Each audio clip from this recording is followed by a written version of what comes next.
ഇത് കേരളത്തിന്റെ ഒരു പ്രഖ്യാപനം കൂടിയാണ് നമ്മുടെ രാജ്യത്തോട്. നമ്മുടെ കേരളം മതേതര കേരളമാണ് എന്ന് രാജ്യത്തോട് മലയാളികൾ നടത്തിയ പ്രഖ്യാപനം കൂടിയാണ് ഈ തെരഞ്ഞെടുപ്പ്.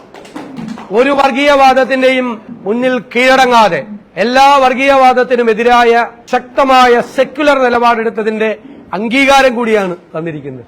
ഞങ്ങളുടെ ടീം UDFന് ഉജ്ജ്വലമായ വിജയം സമ്മാനിച്ച കേരളത്തിലെ ജനങ്ങളോട് ഞങ്ങൾ ഹൃദയം നിറഞ്ഞ നന്ദി പ്രകാശിപ്പിക്കുന്നു. കേരളത്തിലെ ജനങ്ങൾ ഒരുപാട് പ്രതീക്ഷയോടുകൂടിയാണ് ഇത്രയും വലിയ ഉജ്ജ്വലമായ വിജയം ടീം UDFന് സമ്മാനിച്ചത്. അക്ഷരാർത്ഥത്തിൽ ടീം UDF ഒരു കുടുംബമായി, ടീം UDF ഫാമിലിയായി ഒരുമിച്ച് നിന്ന് പ്രവർത്തിച്ചു. നേതാക്കളും പ്രവർത്തകരും എല്ലാവരും. ഇന്ത്യയിലെ മുന്നണി രാഷ്ട്രീയത്തിനുള്ള ഒരു മാതൃകയാണ് കേരളത്തിലെ ടീം UDF എന്ന് ഞാൻ അഭിമാനത്തോടെ പറയാൻ ആഗ്രഹിക്കുന്നു. പ്രതിപക്ഷ നേതൃസ്ഥാനം ഏറ്റെടുത്തപ്പോൾ ശ്രീമതി സോണിയാഗാന്ധിക്കും ശ്രീ രാഹുൽ ഗാന്ധിക്കും ഒരു വാക്ക് നൽകിയിരുന്നു. കേരളത്തിലെ UDFനെ തിളക്കമാർന്ന വിജയത്തോടുകൂടി തിരിച്ചു കൊണ്ടുവരുമെന്ന്.